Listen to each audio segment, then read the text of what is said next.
నేను మీ advocate Sasikanth, legal capital నుంచి. ఇవాళ మనం మాట్లాడబోయే టాపిక్ మ్యూచువల్ డైవర్స్. చాలా మంది పెళ్ళైన తర్వాత భార్య కానీ భర్త కానీ ఒకరితో ఒకరు సక్రమంగా లేక, కంపాటబిలిటీ కుదరక, అంటే ఇంకా మేము కలిసి ఉండలేము అని ఫిక్స్ అయిపోయిన తర్వాత మా దగ్గరికి వస్తున్నారు. వచ్చిన తర్వాత మేము మ్యూచువల్ డైవర్స్ తీసుకోవాలి అని అనుకుంటున్నాం. అది అక్కడ వరకు ఓకే, మేము ఒకసారి 2 సార్లు మళ్ళీ పరీక్షిస్తాము, దాని తర్వాత ఓకే అంటాం.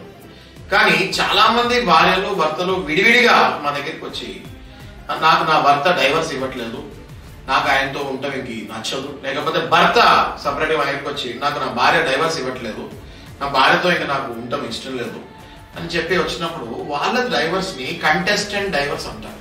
అది చాలా లాంగ్ ప్రొసీజర్ అవుతుంది. దానివల్ల మీ అమూల్యమైన టైము, కోర్టు యొక్క అమూల్యమైన టైము, అవతల వాళ్ళు ఎవరైతే మీ కంటెస్ట్ చేస్తారో కంటెస్టెంట్, వాళ్ళ అపోనెంట్ ఎవరైతే ఉన్నారో వాళ్ళ టైము, ఇదంతా కూడా చాలా టైం వేస్ట్ కార్యక్రమం అవుతుంది. సో నా సలహా ఏంటి అంటే, ఎప్పుడైతే భార్యకి భర్తకి ఇంకా కలిసి ఉండలేము అని భావిస్తున్నారో, దయచేసి ఇద్దరు కలిసి లాయర్ దగ్గరికి వచ్చి, నాకు ఇలా ఉంది సార్ పరిస్థితి అంటే, వాళ్ళైనా మీకు అట్లీస్ట్ నచ్చ చెప్పి, ఇప్పుడు మీరు కంటెస్టెంట్ డైవర్స్ చేసినప్పుడు ఏం కోరుకుంటారు? నాకు డైవర్స్ కావాలి, నాకు ఇంత కావాలి, నాకు ఇంత అలిమనీ కావాలి, నాకు ఇంత మెయింటెనెన్స్ కావాలి, నా భర్తనని ఇలా హింస పెట్టాడు అని మీరు వేస్తారు.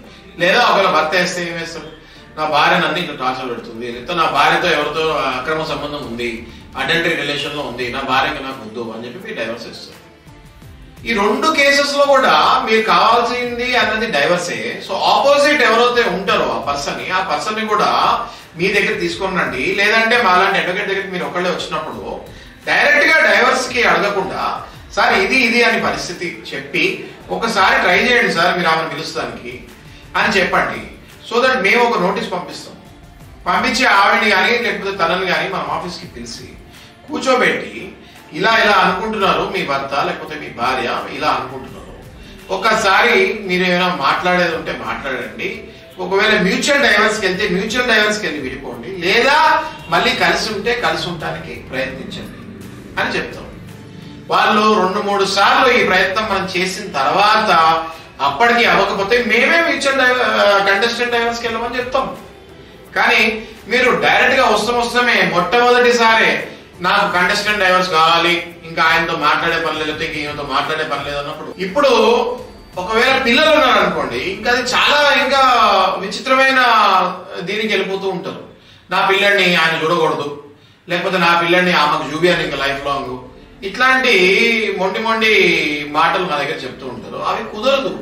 ఒక్కసారి మీ ఇద్దరు కలిసి సంతానం పుట్టినప్పుడు మీ ఇద్దరికి వాళ్ళ మీద హక్కు ఉంటుంది, మీ ఇద్దరికి వాళ్ళ మీద బాధ్యత ఉంటుంది, మీ ఇద్దరికి వాళ్ళ మీద ప్రేమ కూడా ఉంటుంది. అలాంటప్పుడు మీ ఇద్దరు కలిసినప్పుడే వాళ్ళు పుడతారు కాబట్టి ఎప్పటికీ మీ ఇద్దరికి వాళ్ళ మీద మైనారిటీ తీరే వరకు రైట్స్ ఉంటాయి, at the same time duties ఉంటాయి, ఎట్ ద సేమ్ టైం ప్రేమ కూడా ఉంటుంది. సో ఇలా పిల్లలు ఉన్న వాళ్ళు మరి ఇట్లా కోట్లలో కొట్టుకుంటూ ఉంటే మీకు ఇంకా చాలా టైం వేస్ట్ అవుతుంది. దానివల్ల పిల్లల మానసిక పరిస్థితి కూడా నెక్స్ట్ లెవెల్కి వెళ్తుంది. ఎందుకంటే మనం ఏమంటాం అంటే paramount interest of the child అంటాం. ఎప్పుడైతే పిల్లల గురించి కొట్టుకుంటూ ఉంటామో paramount interest of the child అన్న పదం, పారమౌంట్ అన్న పదం వాడతాం. పారమౌంట్ అంటే పిల్లవాడి బాగు ఎక్కడ ఉంటుంది, వెల్ఫేర్ ఎలా చేయాలి అన్నది పారమౌంట్ పదం అంటే మీనింగ్. మీరు పారమౌంట్ అని చెప్పి పిల్లవాడిని ఇంకా డిప్రెషన్ లో తీసుకపోతామో, లేకపోతే పిల్లవాడిని వాళ్ళ ఫాదర్ చూపించకపోతామో, లేదా పిల్లవాడిని వాళ్ళ మదర్ చూపించకపోతామో, ఇట్లాంటి పనులు చేసి పాపం ముఠాట్టుకుంటున్నారు అని అంటున్నాను నేను. అట్లాంటి పనులు చేయకండి. ఇద్దరు రండి. మ్యూచువల్ డైవర్స్ ఇచ్చేటప్పుడు కూడా నేను ఎన్నో మ్యూచువల్ డైవర్స్ చేస్తాను. అందులో అగ్రిమెంట్ మీద క్లియర్ గా రాస్తాం, ఇదిగో సండే ఫాదర్ దగ్గర మార్నింగ్ 10 నుంచి ఈవినింగ్ 6 వరకు ఈ పిల్లవాడు ఉంటాడు. ఫెస్టివల్ ఒక ఫెస్టివల్ మదర్ దగ్గర, ఒక ఫెస్టివల్ ఫాదర్ దగ్గర ఉంటారు. సమ్మర్ హాలిడేస్ ఒక 2 నెలల హాలిడేస్ ఉన్న 15 days ఆర్ 1 month ఫాదర్ దగ్గర వదలొచ్చు. బాధ్యత స్కూల్ ఫీజు ఒకవేళ ఏడాదికి 1,00,000 ఉంటే ఇదిగో ఫాదర్ 50,000 కడతారు. మదర్ వర్కింగ్ ఉంటే మదర్ కూడా, లేదా అనుకుంటే మొత్తం ఫాదరే కట్టచ్చు. ఇట్లా మనం ఎన్నో పాయింట్స్ మాట్లాడుకొని ఆ పాయింట్స్ అన్ని కూడా మ్యూచువల్ డైవర్స్ లో పొందుపరిచి మనం డైవర్స్ తీసుకుంటాం జరుగుతుంది. అంతేగాని కంటెస్టెంట్ డైవర్స్ లేసి జీడబ్ల్యూ పిల్ల అంటే గార్డియన్ వార్డ్ ఒరిజినల్ పిటిషన్ వేసి అటు పిల్లవాడిని లైఫ్ లాంగ్ పిల్లోడిని కూడా టార్చర్ పెడుతూ ఫాదర్ చూపియక లేకపోతే అటు మదర్ కి చూపియక నువ్వు నాతోనే ఉండాలని చెప్పి ఫోర్స్ఫుల్ రిలేషన్స్ ఎన్ని రోజులు అవుతాయి. మీరు ఎంత ఫోర్స్ చేస్తే ఆ పిల్లవాడు ఏదైనా పర్మనెంట్ కస్టడీయా 18 years దాటిన తర్వాత పిల్లవాడికి మెజారిటీ వస్తుంది. మెజారిటీ వచ్చిన తర్వాత పిల్లవాడు ఎటైనా వెళ్ళిపోవచ్చు. మేజర్ అయిన తర్వాత పిల్లవాడు ఎవరి దగ్గరికైనా వెళ్ళొచ్చు. మీకు సంబంధమే లేదు, కోర్టు కేసు సంబంధమే ఉండదు. ఇంకా మీరు ఫోర్స్ఫుల్ రిలేషన్ లో పిల్లవాడిని 10 ఏళ్ళ నుంచి 18 ఏళ్ళ వరకు ఆపితే 18 ఏళ్ళు దాటిన తర్వాత అటు ఫాదర్ గాని మదర్ గాని ఎవరున్నారో వాళ్ళ దగ్గరికి ఆటోమేటిక్ గా వాళ్ళ మీద ప్రేమ ఎక్కువ పెరుగుతుంది. నేను చెప్పేది ఏంటి అంటే ఎప్పుడో అయితే మీరు మెచ్యూర్ డైవర్స్ తీసుకుంటే అప్పుడే ఆ పిల్లవాడికి మదర్ ఫాదర్ ఇద్దరు లవ్ వచ్చేటట్టు చూడండి. వాళ్ళు 18 ఏళ్ళు వచ్చేసరికి ఒక నిర్ధారణకు వస్తారు. ఓకే, ఫాదర్ అయితే ఇలా, మదర్ అయితే ఇలా, వాళ్ళు ఏ హెల్ప్ కావాలో ఎవరి దగ్గర కావాలో అన్నది ఒక అండర్స్టాండింగ్ వచ్చి వాళ్ళ లైఫ్ ముందుకు సాగిస్తారు.